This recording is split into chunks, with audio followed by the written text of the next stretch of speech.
Si l'accord entre Israël et le Hamas a bel et bien été signé, quelques détails restent encore à régler avant de procéder à l'échange. Samedi soir, le négociateur israélien David Maïdan est arrivé au Caire afin d'évoquer une dernière fois le cas de Gilad Shalit, dont la libération est annoncée pour ce mardi.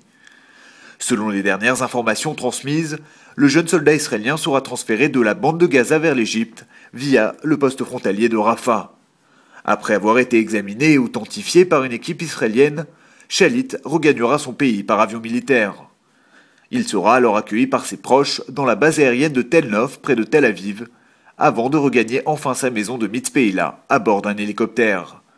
Ce week-end, Gilad Shalit, 25 ans, a été reconnu comme blessé de guerre par le ministère israélien de la Défense. Un statut qui lui permettra de bénéficier de soins médicaux et de toucher une pension à vie. Israël a publié la liste du premier groupe de 477 prisonniers palestiniens qui doivent être libérés mardi en échange du soldat israélien Gilad Shalit. Sur cette liste figurent également les noms de 27 femmes palestiniennes, toutes impliquées dans des actions terroristes. Cette publication devrait permettre à des particuliers ou à des organisations d'effectuer un ultime appel à la Cour suprême israélienne afin d'empêcher la libération de certains détenus. Reste que ce dimanche, le service pénitentiaire israélien a entamé le transfert des 477 prisonniers sécuritaires palestiniens concernés par la première étape de l'échange entre Israël et le Hamas.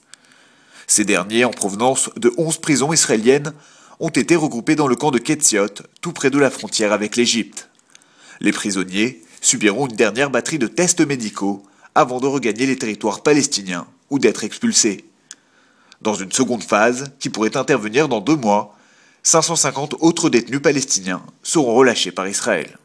On en sait un peu plus sur le profil et l'identité des 477 détenus palestiniens qu'Israël s'apprête à relâcher. C'est ainsi que 280 d'entre eux purgent un total de 924 condamnations à perpétuité pour le meurtre d'Israéliens ou pour leur implication dans la préparation d'attentats. On retrouve parmi eux Nasser Yataema, l'un des cerveaux de l'attaque suicide menée contre l'hôtel Parc de Netanya en mars 2002. En plein soir de la Pâque juive, 30 Israéliens avaient été tués par un kamikaze palestinien. Autre activiste relâché, Anjas Walid, responsable de l'attentat mené contre le Café Moment à Jérusalem, toujours en 2002. 12 Israéliens avaient alors été tués et près de 54 autres blessés. Moussa Bachlelom, lui, avait été condamné à 17 peines de réclusion à perpétuité pour l'expédition de 2 kamikazes qui ont fait sauter 2 bus à Beersheva en 2004. L'attentat avait tué 16 civils. Au niveau des femmes palestiniennes relâchées par Israël, on retrouve notamment Ahlam Tamimi, la première activiste à rejoindre les rangs du Hamas au début de la seconde intifada. En août 2001, elle avait conduit en voiture le kamikaze qui avait tué 18 personnes dans un restaurant de Jérusalem, la pizzeria Sbarro. L'Iran peut-il être tenté de torpiller l'accord conclu entre Israël et le Hamas ? La réponse est oui, d'après les services de renseignement allemands. Vendredi, lors d'une conférence de presse organisée à Berlin, le chef du BND, Ernest Urlo, s'est déclaré inquiet devant les journalistes, estimant que l'accord Shalit resterait fragile jusqu'à son exécution. Ernest Urlo était accompagné de Gerhard Konrad, l'agent du BND impliqué dans les tractations entre Israël et le Hamas. Cet homme d'une 50aine d'années a longtemps été le représentant des services de renseignement allemands à Damas. Parlant couramment arabe, il a par la suite joué un rôle crucial dans les 2 derniers échanges de prisonniers conclus entre Israël et le Hezbollah. Le premier, conclu le 29 juillet 2004, avait abouti à la libération de 431 détenus palestiniens et libanais, en échange des dépouilles de 3 soldats israéliens. Ces derniers avaient été capturés 3 ans plus tôt dans le secteur des fermes de Sheba, à la frontière israélo-libanaise.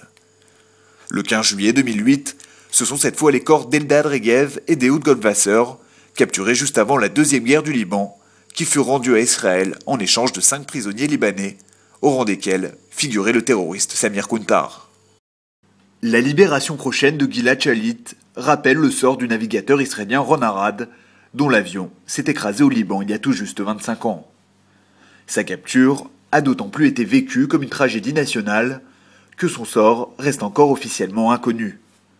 Ron Arad a d'abord été détenu par le groupe Amal avant d'être vendu à l'Iran à la fin des années 80. Renvoyé par la suite au Liban, il serait décédé des suites d'une maladie attrapée pendant sa détention. Jusqu'ici, ni l'Iran ni le Hezbollah n'ont accepté de fournir des informations sur le sort de Ron Arad. Mais en 2008, le mouvement chiite a sous-entendu que le pilote israélien n'était plus en vie et qu'il avait perdu sa trace. Une information que les services de renseignement israéliens n'osent plus démentir en interne.